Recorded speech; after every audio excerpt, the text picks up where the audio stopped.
Assalamualaikum, saya Zarina binti Razali. Tajuk pembentangan saya ialah Akta Kesihatan dan Persekitaran. Akta Kualiti Alam Sekeliling 1974 iaitu Akta 127.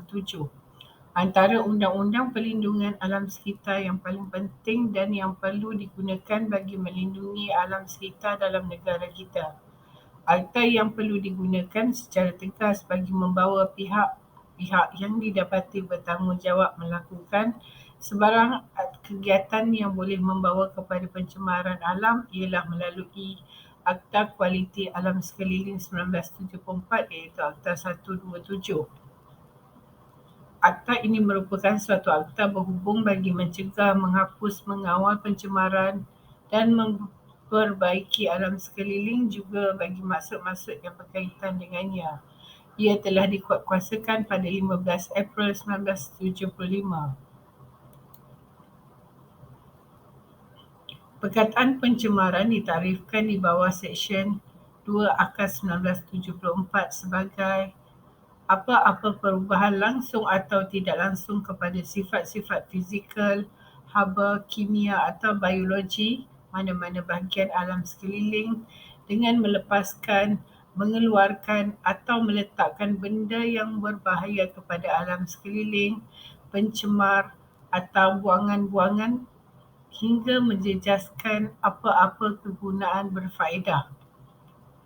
Ia menyebabkan suatu keadaan yang berbahaya kepada kesihatan, keselamatan atau kebajikan awam atau kepada binatang, burung, hidup-hidupan liar, ikan atau hidup-hidupan di dalam air atau kepada tumbuh-tumbuhan atau yang menyebabkan suatu pelanggaran terhadap apa-apa syarat, had atau sekatan yang dikenakan ke atas sesuatu lesen yang dikeluarkan di bawah akta ini.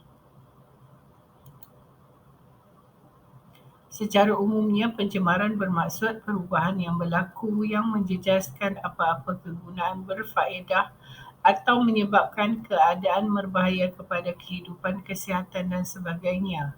Sesungguhnya alam sekitar bukan sahaja relevan untuk manusia tetapi juga haiwan, tumbuh-tumbuhan dan semua hidupan.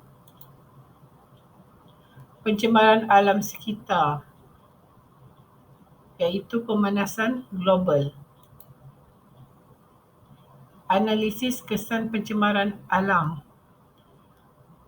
iaitu pemanasan global ia disebabkan peningkatan suhu purata bumi dan disebabkan bilangan gas rumah hijau terutamanya gas karbon dioksida yang dibebaskan ke atmosfera melalui aktiviti manusia. Punca-puncanya ialah pertama, kilang perindustrian. Kilang-kilang mengeluarkan asap karbon dioksida dan sulfur dioksida. Yang kedua, pembakaran terbuka dan asap kenderaan.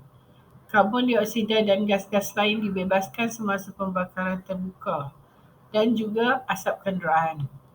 Pembakaran bahan api. Yang ketiga, asap dan gas beracun ini dihasilkan dari pembakaran bahan api fosil. Keburukan kesan rumah hijau. Ia menyebabkan peningkatan suhu bumi, menyebabkan pemanasan global. Kenaikan aras laut disebabkan oleh pencairan ais di kutub, berlaku perubahan iklim seperti kemarau dan perubahan arah angin yang menyebabkan ribut dan taufan. Kehilangan flora dan fauna kerana perubahan suhu serta kehilangan sumber makanan dan habitat. Kesan penipisan lapisan ozon. Bertambahnya sinaran ultraungu ke permukaan bumi akan meningkatkan suhu bumi. Ia memberi kesan punca penyakit seperti katarak mata atau kanser kulit. Proses fotosintesis tumbuhan akan berkurangan dan pelepasan karbon dioksida akan bertambah. Kesannya, ia akan memusnahkan sel mikroorganisma atau bakteria pada tumbuhan dan binatang yang menyebabkan tumbuhan dan binatang mati. Habitat rantaian makanan binatang yang berlaku apabila hutan musnah.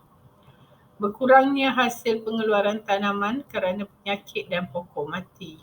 Peningkatan suhu menyebabkan pencairan ais ataupun glasier yang menyebabkan peningkatan aras laut, isi padu air laut bertambah.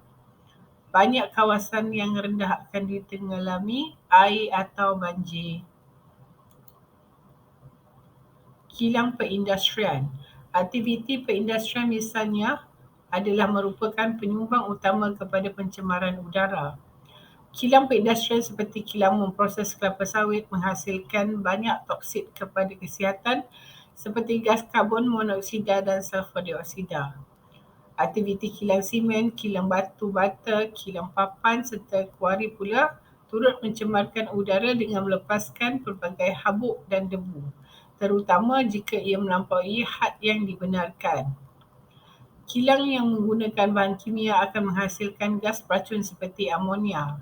Sisa pepejal dari kawasan perumahan, perdagangan industri, pertanian dan sebagainya turut menghasilkan pelbagai gas toksid terutamanya jika ia dilupuskan melalui proses pembakaran terbuka. Asap kenderaan. Aktiviti kenderaan bermotor seperti kereta, lori, bas dan sebagainya memang telah diketahui mencemarkan udara dengan serius terutamanya di kawasan bandar. Hal ini kerana pembakaran bahan api sama ada petrol atau diesel akan membebaskan pelbagai bahan pencemar yang berbahaya kepada kesihatan seperti karbon dioksida, karbon monoksida, sulfur dioksida, hidrokarbon dan plama dioksida. Pembakaran bahan api. Bahan api fosil ia menyebabkan sebatian alam sekitar yang tidak selamat terbentuk di atmosfera. Kesannya akan mengurangkan paras ozon dan dengan itu mewujudkan kenaikan kadar kanser kulit. Pembakaran arang batu melepaskan sulfur dioksida. Ia merupakan tenaga yang digunakan di seluruh dunia termasuk petroleum dan gas asli. Penggunaan semua bahan bakar fosil dan dengan keperluan tenaga yang meningkat, pengeluaran dan penggunaan bahan api fosil ini menimbulkan kebimbangan terhadap alam sekitar yang serius. Langkah-langkah menangani masalah pencemaran alam sekitar. Antara langkah-langkah yang dapat digunakan untuk mengatasi pencemaran alam ialah pihak berwajib perlu menghukum individu atau organisasi yang telah didapati bersalah mencemarkan alam sekitar.